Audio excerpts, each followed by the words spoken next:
Hello বন্ধুরা, নমস্কার। আমি আজকে আলু পটলের সবজি বানাবো পনির দিয়ে।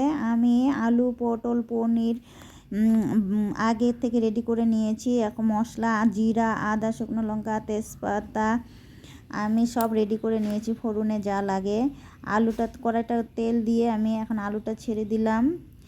আলুটা আমি একটু ভালো করে লাল লাল করে ভেজে নিব।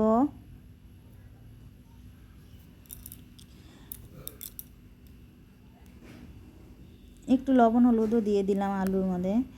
ভেজে নিয়ে আমি নামিয়ে নিব। আলুটা নামিয়ে নিয়ে ওই কড়াই পনির ভেজে নিলাম।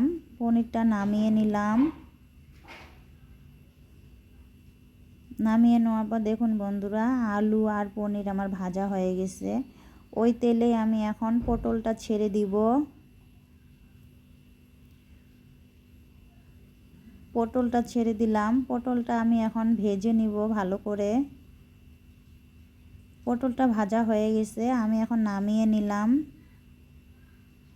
এই যে আলু পটল পনির।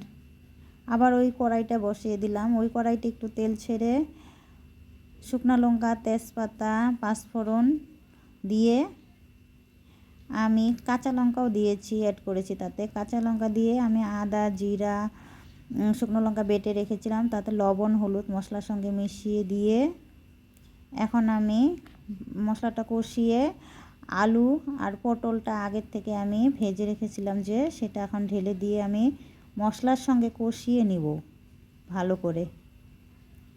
মশলার সঙ্গে কষিয়ে নিয়ে আমি একটু ওই বাটিটা ধোয়া জল দিয়ে আমি ঢেকে দিলাম। তারপর 2 মিনিট পরে এসে আবার নাড়িয়ে চাড়িয়ে দেখুন বন্ধুরা, মশলা থেকে আমার তেল ছেড়ে দিয়েছে। আমি এখন জল ঢেলে দিলাম। জল ঢেলে দিয়ে একটু পরে এসে আমি আবার পনিরটা ঢেলে দিলাম। পনিরটার সঙ্গে একটু ভালো করে জাল করে নিলাম।